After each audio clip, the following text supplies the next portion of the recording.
में यमुना को साफ करना प्रथम काम रहेगा, ये मुख्यमंत्री ने साफ कर दिया है। ग्राउंड जीरो से हमारे साथ अनामिका सिंह काली और लोमस जुड़ गए हैं। लोमस, आपने एक्सक्लूसिव बातचीत की, दर्शकों को हम सुनवा रहे थे, साथ ही सरकार और मुख्यमंत्री अटैकिंग मोड में नजर आ रहे हैं। शुरुआत से ही एक के बाद एक फैसले लिए जा रहे हैं, यहां तक कि शीश महल को म्यूजियम बनाने तक की बात कह दी गई।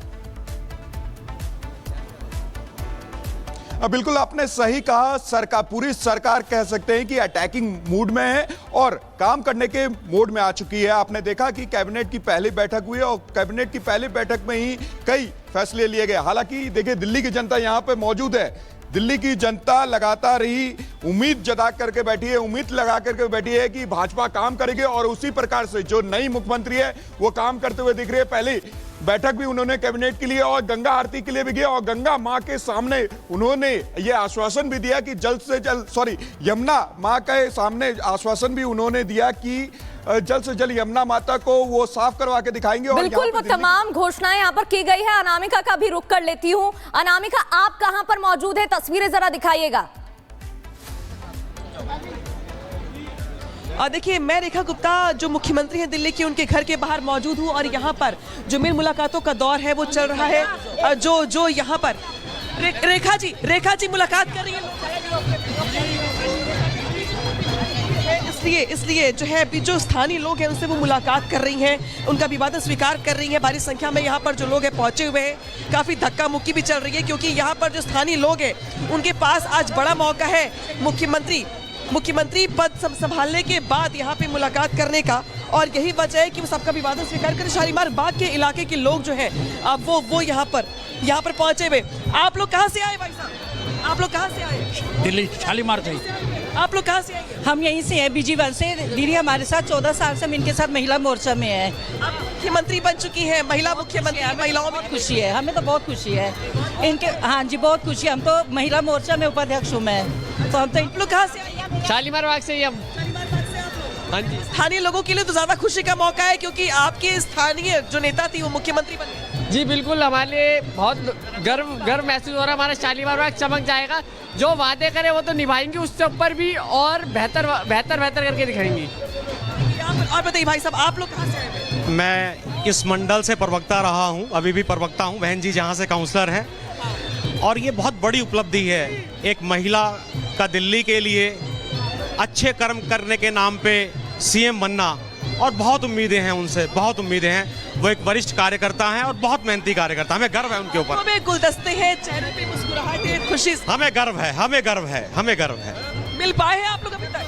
हाँ जी, हम मिल गए। हम तो 2 दिन पहले भी मिल के गए थे। हाँ जी। कुछ लोग मिल चुके हैं, कुछ लोग मिलने के लिए कतार में लगे हुए हैं। बिल्कुल अनामिका, आपका रुख करूंगी। इस बीच एक और बड़ी खबर का रुख कर लेते हैं। दिल्ली के 6 मंत्री आज पदभार संभालेंगे। बात एक और बड़ी खबर की, दिल्ली के 6 मंत्री आज पदभार संभालेंगे। कल शाम विभागों का बंटवारा हुआ था, मुख्यमंत्री ने वित्त विभाग अपने पास रखा है, इसके अलावा 8 और विभाग। प्रवेश वर्मा डिप्यूटी सीएम, उनके पास शिक्षा, पीडब्ल्यूडी, परिवहन है। आशीष सूद की बात करें तो उनके पास भी गृह, बिजली, शहरी विकास। इसके अलावा आपको जानकारी दे दे, मनजिंदर सिंह सिरसा जो कि भारतीय जनता पार्टी के सिख चेहरा है, वरिष्ठ नेता है, उनके पास इंडस्ट्री, खाद्य और आपूर्ति विभाग।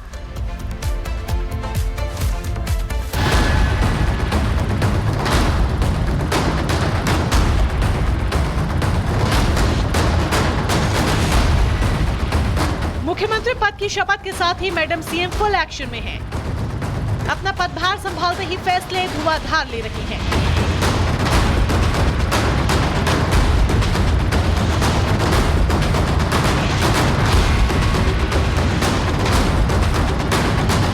मंत्रियों को विभाग बांटने के साथ ही जनता से किए अपने वादों को पूरा करने में जुट गई हैं। मुख्यमंत्री रेखा गुप्ता अगले 100 दिनों का मास्टर प्लान तैयार कर चुकी है। कैबिनेट की पहली ही बैठक में 2 बड़े फैसले लेकर उन्होंने सबको चौंका भी दिया। इसकी पूरी जानकारी आपको दें इससे पहले अरविंद केजरीवाल का एक बयान आपको सुनाते हैं, क्योंकि पूर्व सीएम के इस बयान का सीधा कनेक्शन सीएम रेखा की चुनौतियों और पहले ही बैठक में लिए अहम फैसलों से जुड़ा है। यमुना को साफ करना दिल्ली सरकार की कितनी बड़ी प्राथमिकता है, उसे इस तस्वीर से आंका जा सकता है, जब शपथ के साथ ही पूरा कैबिनेट यमुना घाट पर नजर आया। साथ ही दिल्ली सरकार ने अपनी चुनौतियों और दिल्ली वासियों के लिए किए गए वादों को अमली जामा पहनाना भी शुरू कर दिया है। कैग की रिपोर्ट्स 14 रिपोर्ट्स पेंडिंग हैं जो कि पिछली सरकार ने टेबल नहीं की। पहला ही हाउस जो होगा उसमें उन रिपोर्ट्स को पेश किया जाएगा। दिल्ली कैबिनेट की पहली बैठक में 2 बड़े फैसले लिए गए। दिल्ली विधानसभा के पहले सत्र में कैग रिपोर्ट पेश की जाएगी। पहली ही बैठक में आयुष्मान योजना को मंजूरी भी दे दी। आयुष्मान योजना के तहत दिल्ली वालों को 10 लाख रुपए तक का मुफ्त इलाज की सुविधा मिलेगी, जिसे पहले केजरीवाल सरकार ने रोक रखा था।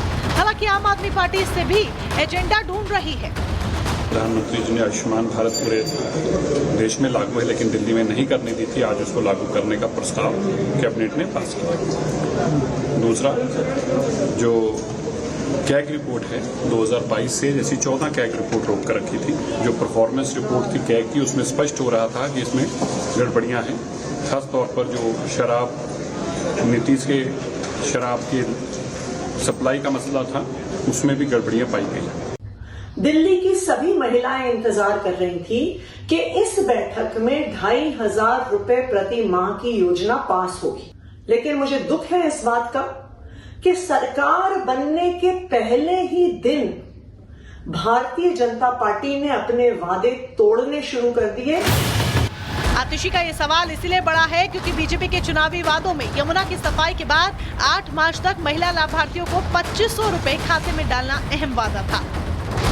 हालांकि पहले ही दिन दिल्ली की नई सरकार के दनादन फैसलों से ये बात तो साफ है कि अगले कुछ दिनों में ये बड़ा ऐलान भी हो जाएगा। और साफ ये भी है कि खुद को कट्टर ईमानदार कहने वाली पार्टी के आगे आने वाले दिन कितने आसान होंगे, क्योंकि यकीनन आसान नहीं होंगे, क्योंकि केजरीवाल के 10 सालों का चिट्ठा अब खुलने वाला है। Bureau report, Republic Bharat. और बात दूसरी बड़ी खबर की करेंगे, जहां उत्तर प्रदेश के संभल हिंसा मामले में बड़ा खुलासा हुआ है। पुलिस ने बताया, सूत्रों से जो खबर सामने आ रही है उसमें ये साजिश इसलिए रची गई थी जिससे वकील विष्णु शंकर जैन पर हमला हो सके।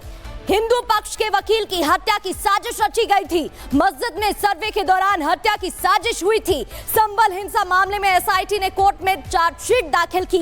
3000 पन्नों की चार्जशीट में 79 आरोपियों के खिलाफ मामला दर्ज हुआ है।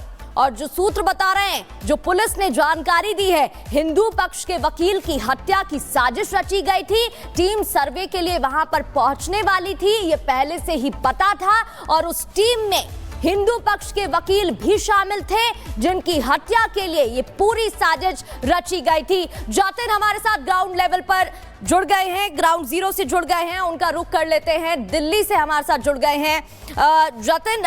चार्जशीट जो सामने आई है उसमें कई खुलासे हुए हैं। इसके अलावा एक नई थ्योरी यहां पर देखने को मिल रही है, जो अपने आप में एक बड़ी जानकारी है।